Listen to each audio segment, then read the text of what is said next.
Сайн манайхаа дараагийнхаа бичлэгээр болцож байна. Энэ удаагийнхаа бичлэгээр саяхан нээлттэй хийсэн K-pop Demon Hunter Smack нэртэй маш хөөрхөн анимашн ярьж хөр бэлтлээ.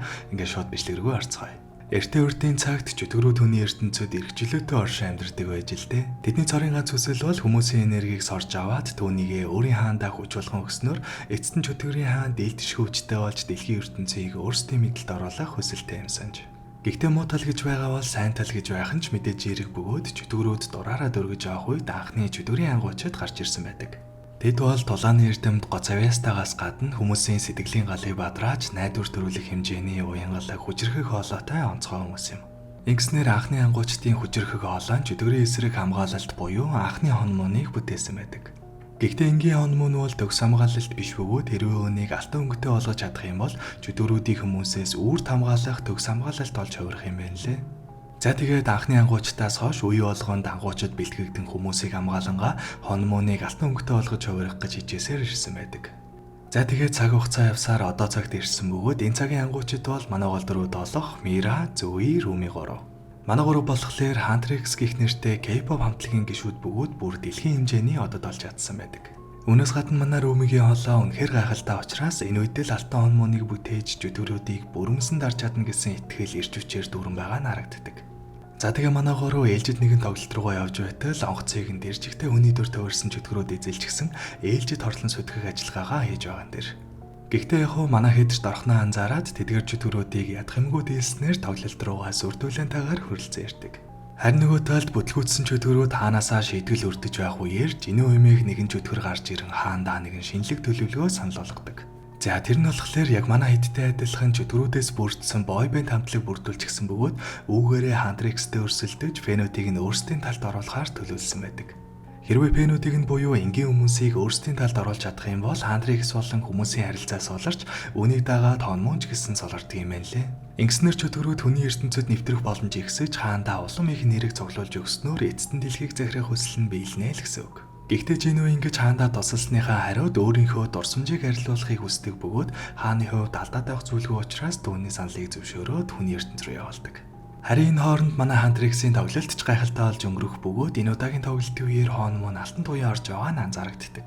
За тэгээ манай гуравч тоглолтоо дуусгачаад уг нь бол 2-7 хоногийн амралттай байсан хэдий ч Руми маань алтан туяа орж байгаад нь урамшаад хүлээж дэсэлгүй хадгалж байсан дуугаа шууд цацчихдаг. Мэдээж тэдний дуунд хүмүүс таалагдаа зогсоохгүй бүр чартуудыг тэргүүлж тэр дорхноо л хит болдог. Нэгэн тийм боломж олдсных шууд тэр дороо шин дундаа зориулсан тоглолт зарлаад энэ удаагийн тоглолтоороо хонмоныг нэгмсэн алт өнгөтэй болохоор шийдцгээдэг. Бүх зүйлч санснаар бүтээж тоглолтын орой олох бөгөөд манай хэд зүйлийн бэлтгэлээ хийж байтал гинтэл юу болсон юм манайх ослол дуучин болох Руми маань чугал өнгө авч чадахгүй алдаад эхэлдэг. Ингэснээр манай хүн нэлээд сандарч байгаад үнэхээр яахаа мэдэхгүй байсан болохоор зүгээр л тоглолтоо орхиод цухтаачдаг. За яагаад тийм юм болов гэсэн чинь манай Румигийн аав чөтгөр байсан буюу ер нь бол хүн чөтгөр хоёрын ирлиз юм байна лээ. Бас нэрээ чөтгөрүүд бүгд биен дээрээ чөтгөрийн хээтэй байдаг бөгөөд манай хүнийхээ том болох тусам дагаж томорсоор аваад сүулдээ Румигийн маань хоолон төртөл нөлөөлж эхэлсэн байдаг. Тийм болохоор Руми маань удах тусам дуулах чадвараа алдна гэдгийг мэдээд хурдхан шиг л дараагийнхаа тоглолтоор хонмоныг алтан өнгөтэй болгох гээд дулаарад байсан юм байна лээ. Румиг маань чөтгөрийн хээтэй гэдгийг багш нь л мэдэх бөгөөд Мира Зои хоёроос хүртэл нуцалдаг юм байна лээ. Ер нь бол гяс хонмоныг алтан өнгөтэй болгож хувиргаад чөтгөрийн хааныг дийлчих юм бол манай хүнийхээ угаасаа арилжих учраас бусад хүмүүсээс нуцалсаар ирсэн байдаг. За ингээд тоглолтоо самарсан Руми маань хэсэг юморж байгаад эргээд иртэл Мира Зои хоёр менежертэйгээ ярьж байгаад ямар тааш тоглолтыг нь 2-7 хоногоор хойшлуулж чадсан байдаг. Ингэснээр ер нь бол манай хэдэд Румигийн хоолойг хэвэн болгох багч гисэн хугацаа гарч ирж байгаа юм л да. За тэгээ яг талаараа ярилцаж байгаа зуун санал болгосон эмчтэй очиж уулзаад хоолойны төрхлийг авчгаад орж явах замдаа баахан царилэг залуучуудтай тааралддаг. Тэр нь болохоор Saja Boys гэх нэртэй шинэ хамтлаг буюу нөгөө Жинүүгийн бүрдүүлсэн чөтгөрийн хамтлаг байж таардаг. Манай хэд анх уулзах үедээ гаднах төрхөнд нь бараг л урдах төгсөн ч төдөөдлөх үе чөтгөрүүдийн өндөрхийг нь мэдэж чаддаг. Гэхдээ Saja Boys-ийн гарч ирэх болгондоо дандаа олон үзэгчдийн донд гарч ирээд алга болоод байсан болохоор манай хэд шууд дайралт хийж чадлагүй нэлээд болдогч эцэст нь тэдэнтэй тулдах боломж олддог. Гэсэн ч тэдний барьж чадлагүй алдчихдаг бөгөөд хамгийн гол нь тулааны үеэр манай Румиг чөтгөрийн тэмдэгтэй гэдгийг Жинүү мэдчихдэг. Үүнээс гадна Saja Boys-ийн үзэгчдэд таалагдахын хэрээр манай хэд мартагдаж улмаар хонмон улам солорч байгаа нь аюул болж эхэлдэг. Тиймээс манай хэд чөтгөрүүдтэй тулаанаар биш дуугаар өрсөлдөж өөрсдийн фенүүдэд буцааж явах нь хамгийн зөв сонголт юм байна гэж бодоод Saja Boys-ийн өндөрхийг илчилсэн шин дисто их бэлтгэлдээ орцгоодог.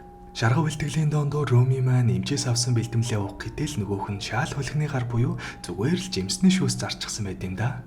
За тэгээ сэтгэлээр унчихсан байж байтал гинт тагтан дээр нь нилээн зүүн төрхтөө нэг төрлийн муур гэмээр амтан илгээмж өгөхөөр хүрээд ирдэг. Энэ амт нь болохоор нөгөө жинүүгийн тижээмэл амтан юм байна лээ. Гаднаасаа нилээн сүртэй харагдаж байгаа ч дотроо ол жижигхэн хөөрхөн муур байдаг. Задлаад үзтэл жинүүгээс уулзъя гэсэн захиа ирсэн байх ба манай хүн шууд очиод устгах сайхан боломж гэж бодоод уулзгаар шийддэг. Яваад очтол толдохын тулд биш манай хүнтэй жүтгэрийн энийхэн талаар ярилцахаар дуудсан байх ба өөрийнхөө түүхийг ярьж өгдөг. Жинүүгийн хувьд анханасаа жүтгэр байгаагүй бөгөөд 400 жилийн өмнө жирийн л нэг хүн байсан юм байна лээ. Тэр үед эгч дүүгийнхээ хамт нэлийн ядуу амьдардаг байж байгаад гинт нэг өдөр жүтгэрийн тавьсан саналыг зөвшөөрснөөр үнэхээр сайхан дуулах хавьяастай болж чаддаг.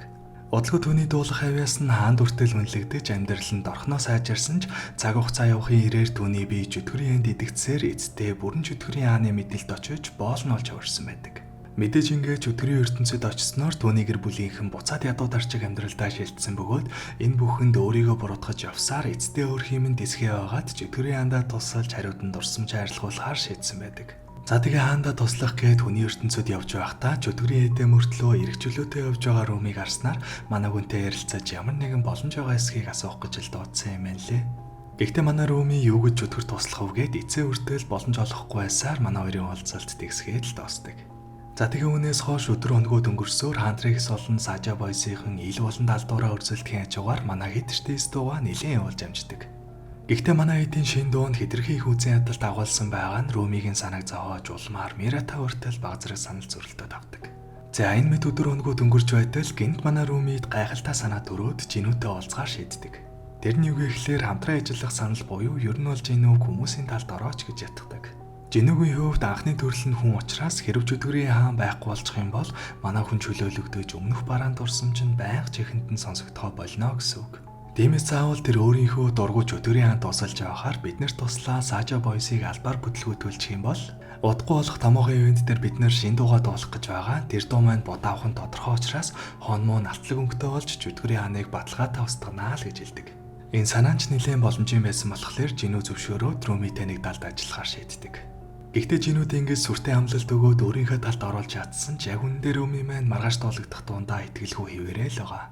Тэгээд жахт үүнээс болоод манай гурийн харилцаа хүртэл тарамжгүй болсон ч эцэст нь гэхэд манай хэд нэг сайн ярилцаад ойлголцож аваад маргааш дуулах дуугаараа тэр үзэн ядалттай муухай дууг биш өмнө дуулах гээд Румигийн олооноос болоод бүтлгүүтсэн голден гих дуугаа дуулахаар шийдээд эвлэрцгээдэг. За тэгээ маргааш нь болж тоглолт эхлэх бөгөөд төлөвлөгөө ёсоор Сажа Бойсийн дотроо ирэлцснээс болоод шууд манай Антрексийн тайзан дээр гарахаар болдог.